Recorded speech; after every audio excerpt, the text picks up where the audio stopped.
आज हम भैरवगढ़ के जंगलों की एक ऐसी कहानी में उतरने वाले हैं जो आपको अंदर तक हिला देगी। ये कहानी सिर्फ डर की नहीं है, बल्कि एक ऐसे प्राचीन अभिशाप की है जिसके बारे में जानकर रोंगटे खड़े हो जाते हैं। और यहीं से कहानी की शुरुआत होती है। सिर्फ एक लाइन, और ये हमें सीधे उस खौफ के मंजर में ले जाती है जो भैरवगढ़ में सदियों से दबा हुआ था। चलिए देखते हैं कि हुआ क्या था। तो कहानी के सेंटर में हैं दो दोस्त, नील और समीर।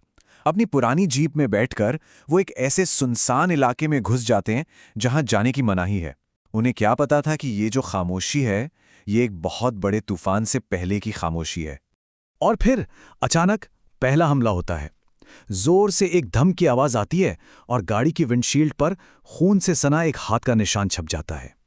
वो दोनों कुछ समझ पाते, इससे पहले ही खून से सने उस शीशे के पार से दो पीली आंखें उन्हें घूर रही थीं। और फिर एक जोरदार धमाके के साथ शीशा अंदर की तरफ टूटता है और लोहे जैसे नाखूनों वाला एक नीला हाथ उनकी तरफ लपकता है। जान बचाने के लिए दोनों दोस्त गाड़ी से कूदते हैं और पास के एक पुराने खंडर हो चुके शिव मंदिर की तरफ भागते हैं। उन्हें लगा कि वो बच गए, कि एक पवित्र जगह पर उन्हें पनाह मिल जाएगी, लेकिन असल में वो तो और भी गहरे खौफ के जाल में फंस चुके थे। तो आखिर ये चीज थी क्या जिससे वो भाग रहे थे? चलिए अब जानते हैं उस शैतानी ताकत के बारे में जिसने उन पर हमला किया था। इस जीव का नाम है नीलकाया। ये कोई आम शैतान नहीं, बल्कि एक बहुत ही पुरानी राक्षसी चुड़ैल है जिसकी त्वचा नीले रंग की है। इसकी पहचान है इसकी पीली आंखें, लोहे की तरह मजबूत नाखून और इंसानी मांस के लिए एक ऐसी भूख जो कभी खत्म नहीं होती। यहां तक कि उसकी लार भी तेजाब जैसी है और उसकी सिर्फ एक ही कमजोरी पता है, वो है आग। जरा और करीब से देखिए इसे। गहरी नीली त्वचा, अंदर तक चुभ जाने वाली पीली आंखें, सड़े हुए आरी जैसे तेज दांत और उसकी लार इतनी खतरनाक कि जहां गिरे वहां जमीन को तेजाब की तरह जला दे। और हां, सबसे जरूरी बात, उसकी कमजोरी आग। लेकिन नीलकाया कोई बेजुबान जानवर नहीं है। नहीं, वो सोचती है और बात भी करती है। उसके खुद के शब्द उसकी भूख और बेरहमी को दिखाते हैं। बहुत समय हो गया, मेरे नाखूनों ने किसी गरम मांस को नहीं छुआ। अब तुम्हारी हड्डियां चबाकर मैं अपनी भूख मिटाऊंगी। मंदिर के अंदर ये लड़ाई और भी खौफनाक हो जाती है।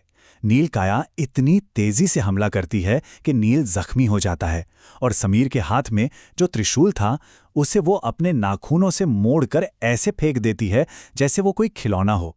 उसकी ताकत इंसानी सोच से बिल्कुल परे थी।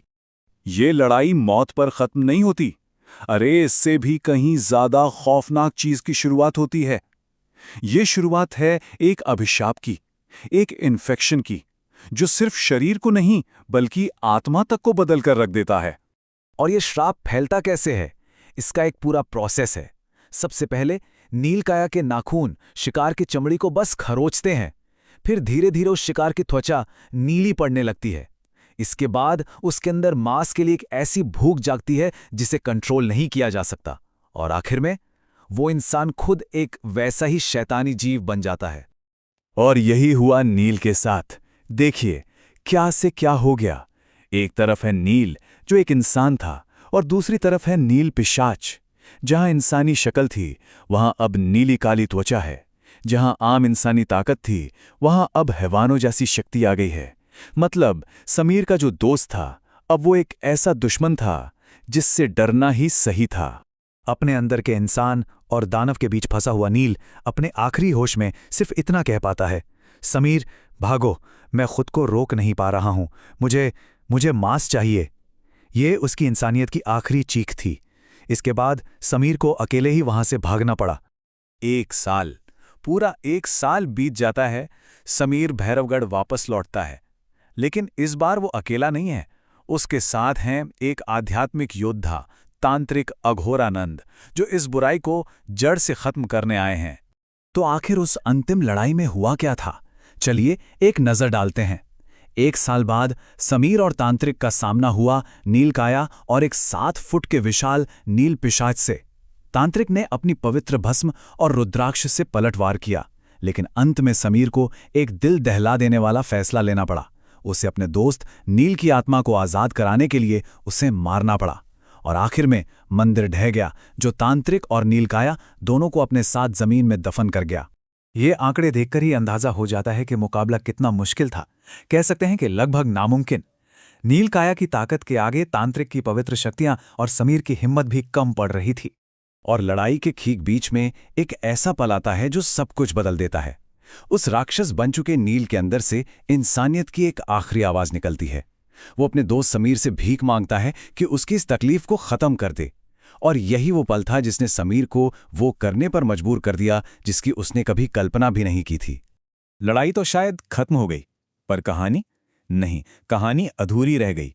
और जो पीछे छूटा वो था एक खालीपन और एक ऐसा डर जिसका कोई जवाब नहीं था। इतनी बड़ी तबाही के बाद इस पूरी कहानी में सिर्फ एक इंसान जिंदा बचा, समीर। इस लड़ाई की कीमत बहुत बहुत बड़ी थी। और सबसे ज्यादा डराने वाली बात तो ये है कि बुराई खत्म नहीं हुई थी, उसे सिर्फ रोका गया था। नीलकाया को जमीन के नीचे दफन तो कर दिया गया, लेकिन उसे हमेशा के लिए मिटाया नहीं जा सका था।